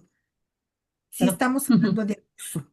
Entonces, Ujú. ella pudo haber generado un tipo de teoría del hechizo donde va a haber una manipulación a nivel psicoemocional que puede durar años, inclusive cuando se detuvo el fenómeno del abuso sexual. Y también resulta tristemente y lamentablemente muy común que las víctimas sobrevivientes de abuso incestuoso o de abuso vuelvan a ser violentadas, porque Sí, parece ser una cosa terrible que te generan como un chip donde se vuelven muy susceptibles a la repetición sistemática del abuso y los depredadores parece que las captan.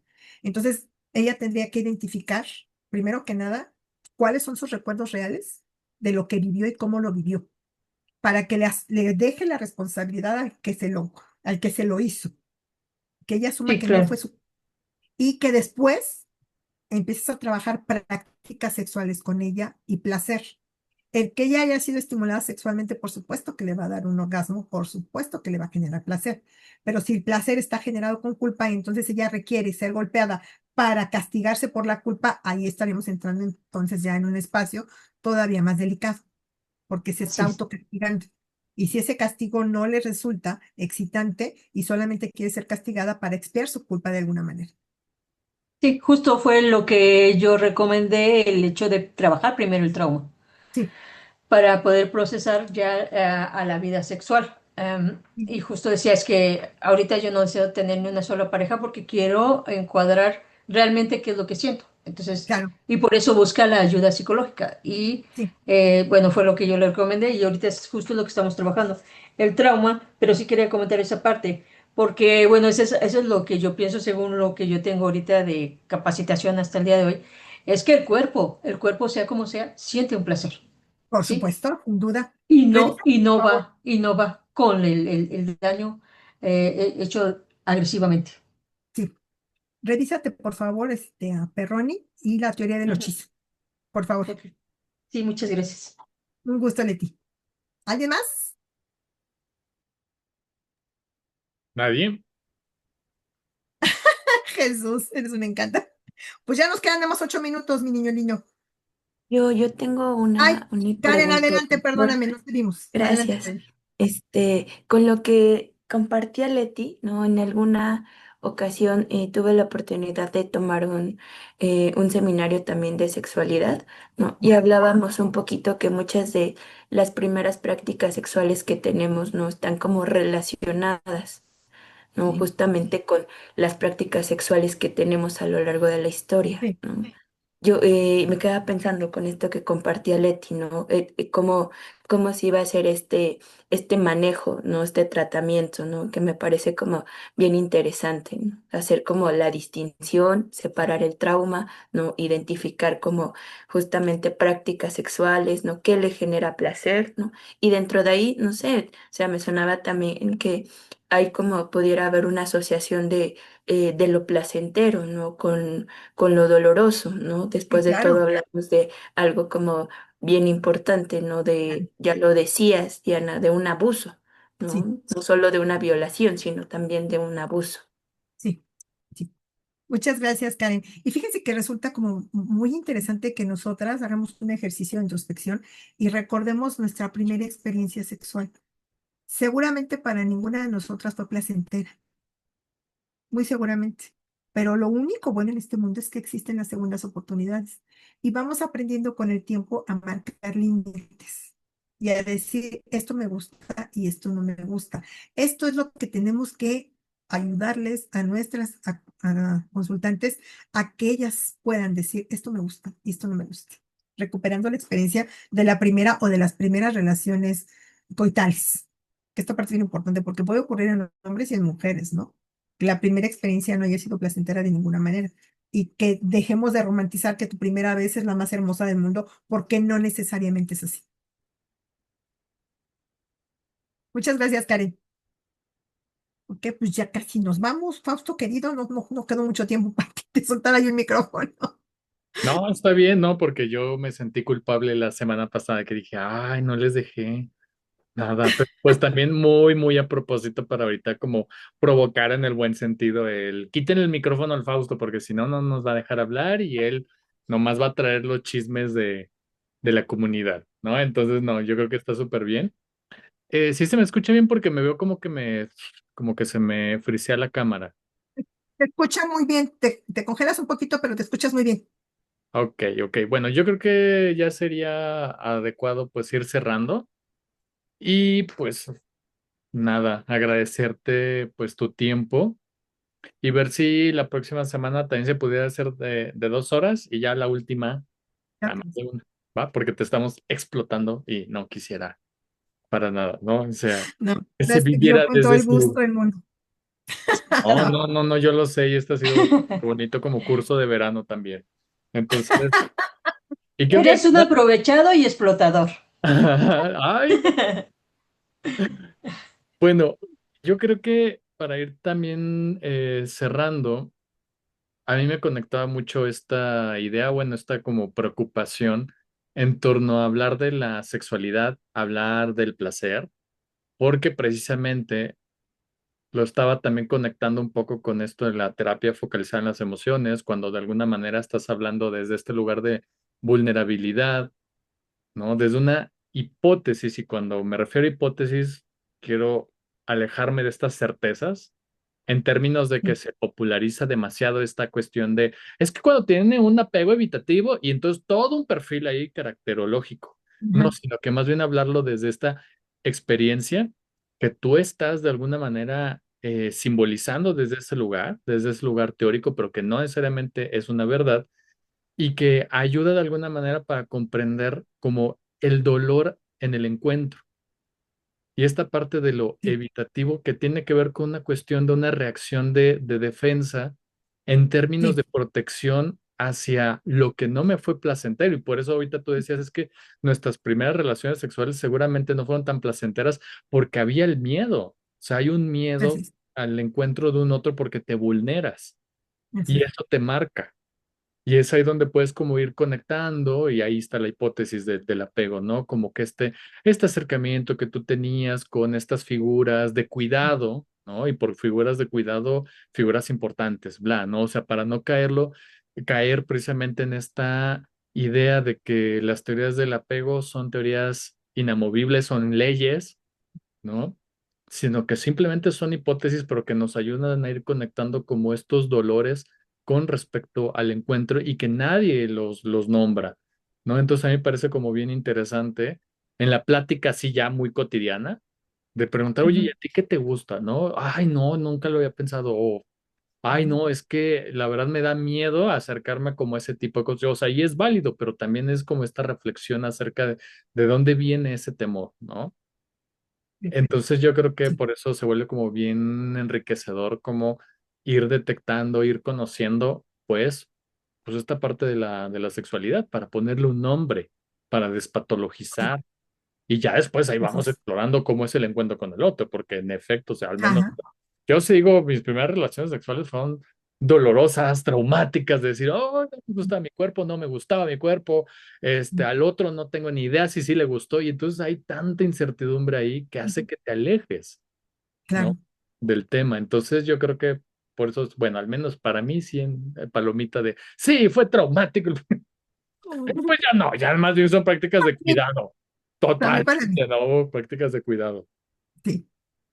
Bueno, pues es que yo creo que para la mayoría de las que estamos aquí no ha sido, creo yo, no quisiera generalizar, pero tampoco para mí fue lo más bonito del mundo. Entonces, considerando que, bueno, mi primera relación no consensuada fue una violación. Entonces, bueno, Ujú, claro. está No, algo oye, complicado, pero lo reivindiqué. claro. No, es que se romantiza la Sí, idea del primer encuentro. sí, Ajá, y no se habla de la vergüenza, no se habla del dolor, no se habla de todo ese tipo de cosas para después, pues, poderlas eh, pues superar, no me agrada esa palabra, pero para ir cerrando y tener economía del lenguaje, voy a agarrar la palabra superar, aunque no me gusta. Bueno, Las reivindicas, las resignificas y adelante. Y súper. recuperas todo lo que perdí, caramba. Yo lo Sí. recuperé. Les prometo que lo recuperé. Ay, acá todas superadas. Claro, Después hablamos de eso. oiga, Bueno, Dianita, pues muy buenas noches a todas, todos, todes y nos vemos la siguiente semana. nos ¿Va? vemos la próxima semana. Les agradezco mucho y Gracias. A buenas noches. ti, Muchas abrazos. gracias. Gracias. Bye. Excelente noche.